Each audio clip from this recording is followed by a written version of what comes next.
Hello drama lovers, स्वागत है आपका ड्रामा एक्सप्लोरर्स चैनल पर। और आज हम देखेंगे रन ऑन कोरियन ड्रामा के एपिसोड नंबर 3 को। अगर आपने पिछले एपिसोड्स नहीं देखा है तो उनका लिंक आपको डिस्क्रिप्शन में मिल जाएगा। तो चलिए जानते हैं आगे की कहानी को बिना किसी देरी के। की सियोन मीजू को किस करने के बाद बेहोश हो जाता है और अगले दिन जब उसकी नींद खुलती है तो वो मीजू के घर पे होता है। यहाँ पर हमें पता चलता है कि मीजू और ली बोंग एक ही घर में रहते हैं। मीजू किसियोन को कुछ खाने के लिए देती है ताकि उसका हैंगओवर उतर जाए। किसियोन की बॉडी से अल्कोहल की काफी स्मेल आ रही होती है तो वो मीजू के घर पर ही नहाता है और मीजू उसको पहनने के लिए कपड़े भी देती है और वो कपड़े छपड़ी टाइप के होते हैं जिससे किसियोन अनकंफर्टेबल फील कर रहा होता है। पर मीजू के पास इसके अलावा और कोई कपड़े नहीं थे तो किसियोन के पास इसको पहनने के अलावा और कोई ऑप्शन नहीं होता है। लीबोंग ने किसियोन के लिए भी खाना बनाया होता है तो वो सभी खाने के लिए बैठ जाते हैं। किसियोन मीजू से पूछता है कि मैं तुम्हारे घर पे कैसे आया, तो मीजू कहती है तुम होश में नहीं थे और मुझे तुम्हारे घर का एड्रेस पता नहीं था, इसीलिए मैं तुम्हें यहाँ लेकर आ गई। वैसे तुमने कल रात को क्या क्या किया था, क्या तुम्हें याद है? किसियोन बताता है कि ड्रिंक करने के बाद उसने पे किया था, उसके बाद जो कुछ भी हुआ था उसको कुछ भी याद नहीं है। जो सुनकर मीजू कहती है तुम मार खाना डिजर्व करते हो, तुमने जो किया था वो कैसे भूल सकते हो? किसियोन कहता है इसका मतलब वो सपना नहीं था, प्लीज मुझे माफ कर दो, मुझे तुम्हें किस नहीं करना चाहिए था। ये सुनकर ली बोंग शॉक्ड हो जाती है। मीजू कहती है वो किस थोड़ी था, बस लिप को थोड़ा सा टच किया था। किसियोन उससे बार बार माफी मांग रहा होता है तो मीजू उसे माफ कर देती है। किसियोन जब वहाँ से जा रहा होता है तो वो कहती है क्या तुम मुझे राइड दे सकते हो? किसियोन मान जाता है जिससे मीजू काफी खुश हो जाती है। किसियोन अपने जूनियर किम से मिलने हॉस्पिटल जाने वाला होता है और उसने किसियोन को स्टफ डॉल लेकर आने को कहा था तो मीजू उसको एक मॉल लेकर आती है जहाँ पर वो शूटिंग गेम खेलकर एक स्टफ डॉल विन करती है और वो किसियोन को दे देती है। इस तरह से वो किसियोन के पैसे सेव कर लेती है। यहाँ पर मीजू उससे पूछती है कि तुमने मुझे किस क्यों किया था, तो किसियोन बताता है कि उस वक्त सिचुएशन को संभालने के लिए उसने किस किया था। वो ये भी कहता है कि उस वक्त मैं नशे में था, अगर तुम्हारी जगह वहाँ पर कोई और भी होता तो मैं उसको किस कर देता। ये सुनकर मीजू को बिल्कुल भी अच्छा नहीं लगता है तो वो कहती है अगर ऐसी बात है तो वहाँ पर चोई तेरी का मैनेजर भी था, उसे ही किस कर लेते। किसियोन हॉस्पिटल किम से मिलने आता है और उसको स्टफ डॉल देता है। किम उसको थैंक्स कहता है उसको हॉस्पिटल लाने के लिए। किसियोन थोड़ी देर बैठकर किम से बात करता है, फिर वो घर के लिए निकल जाता है। रास्ते में उसके फोन पर मैसेज आता है कि कल 3 बजे फैमिली गैदरिंग है। फिर हमें अगले दिन का सीन दिखाया जाता है। किसियोन अपनी बहन के साथ फैमिली गैदरिंग में आता है। हमें पता चलता है कि आज किसियोन के मॉम डैड की मैरिज एनिवर्सरी है। जब वो सभी लोग खाना खा रहे होते हैं तो उसके डैड चोई तेरी के बारे में पूछते हैं तो किसियोन बताता है कि वो दोनों डेट नहीं कर रहे हैं। किसियोन पुलिस स्टेशन गया था और उसने अपने जूनियर को मारा। इन बातों की वजह से किसियोन पर वो बहुत ज्यादा गुस्सा करते हैं। वो कहते हैं तुम्हारे ऊपर जो डिसिप्लिनरी कमेटी बैठने वाली है मैं उसे संभाल लूंगा, बस तुम अपना मुंह बंद रखना। किसियोन कहता है आप कुछ भी मत करिएगा क्योंकि मैं चाहता हूँ कि मुझे सजा मिले। ये सुनकर उसके डैड गुस्सा हो जाते हैं और उसकी तरफ ग्लास फेंकते हैं जिसके टूटने की वजह से किसियोन के फेस पर हल्का सा कट लग जाता है तो वो गुस्से में वहाँ से चला जाता है। रात को जब मीजू अपने घर जा रही होती है तो रास्ते में वो किसियोन को देखती है जो कि अकेले बैठकर खाना खा रहा होता है तो मीजू उसके पास जाती है और उससे बात करने लगती है। वो उसके चेहरे पर कट लगा देखती है तो वो मेडिसिन खरीद कर लाती है और उसके चोट पर लगा देती है। किसियोन का आज का दिन अच्छा नहीं था पर मीजू से बात करने के बाद वो थोड़ा अच्छा फील करने लगता है। जब किसियोन के ऊपर डिसिप्लिनरी कमेटी बैठती है तो वो लोग उसको कोई सजा नहीं देते हैं क्योंकि उसके डैड ने सभी को पैसे देकर सब कुछ संभाल लिया होता है ताकि उनके पॉलिटिकल कैरियर पर कोई इफेक्ट ना पड़े। लेकिन किसियोन इस बात से खुश नहीं होता है, उसको अपने डैड के ऊपर काफी गुस्सा आ रहा होता है। वहीं किसियोन के डैड मीजू को मिलने के लिए बुलाते हैं और उससे कहते हैं किसियोन हर रोज क्या क्या करता है, तुम अब से हर चीज मुझे रिपोर्ट करोगी। वो मीजू को एक लिफाफा देते हैं जिसमें कुछ पैसे होते हैं। मीजू ऐसा नहीं करना चाह रही होती है और पैसे भी वापस करने वाली होती है, लेकिन किसियोन के डैड को एक मीटिंग में जाना होता है तो वो चले जाते हैं और मीजू उनसे कुछ नहीं कह पाती है। अगले दिन मीजू जेजू आइलैंड आती है क्योंकि वहाँ पर एक स्पोर्ट्स इवेंट होने वाला है तो मीजू को किसियोन ही एयरपोर्ट से पिक करता है। फॉरेन रिपोर्टर्स किसियोन का इंटरव्यू लेते हैं तो मीजू यहाँ पर ट्रांसलेटर का काम करती है। रात को मीजू किसियोन के डैड को पैसे वापस करने के लिए होटल के स्टाफ से उनका रूम नंबर पूछती है तो उसको पता चलता है कि वो अब तक आए नहीं है, वो कल आएंगे। मीजू जब गार्डन में वॉक कर रही होती है तो कोई उसका पीछा करने लगता है तो मीजू जल्दी से आगे बढ़ने लगती है पर वो आदमी उसके पास पहुंच जाता है जिससे वो बहुत ज्यादा डर जाती है। लेकिन वो आदमी किसियोन होता है जो देखकर मीजू कहती है आखिर तुम कर क्या रहे हो? डर के मारे मीजू रो रही होती है। फिर वो दोनों बैठकर बातें करने लगते हैं। किसियोन उससे माफी मांगता है क्योंकि उसकी वजह से वो डर गई थी। मीजू कहती है किसी पागल की तरह तुम इतनी रात को क्यों दौड़ रहे थे? किसियोन बताता है कि उसको नींद नहीं आ रही थी इसीलिए वो रनिंग करने आ गया, मुझे अभी भी थोड़ा रनिंग करना है, तब तक तुम शांत हो जाओ। फिर वो रनिंग करने लगता है और मीजू उसको देख रही होती है। कुछ देर बाद किसियोन उसके पास आता है और पूछता है कि क्या अब तुम अच्छा फील कर रही हो? तो मीजू कहती है हाँ अब मैं ठीक हूँ, वैसे उस वक्त मेरे पास मेरी गन होती तो उससे मैं तुम्हें शूट कर चुकी होती।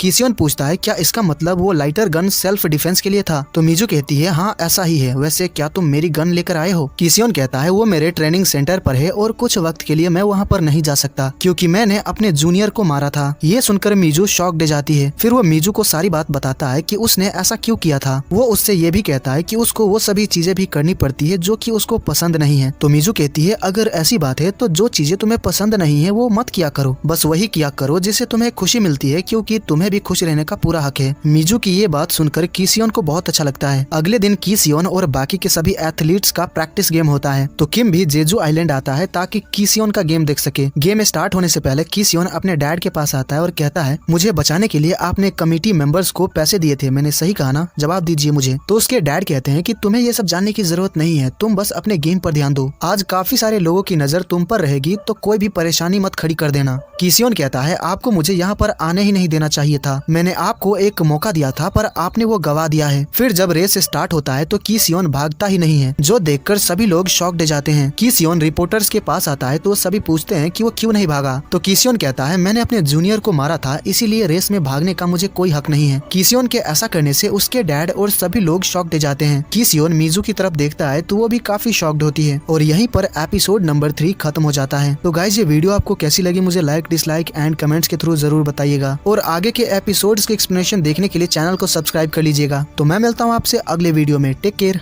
Bye bye.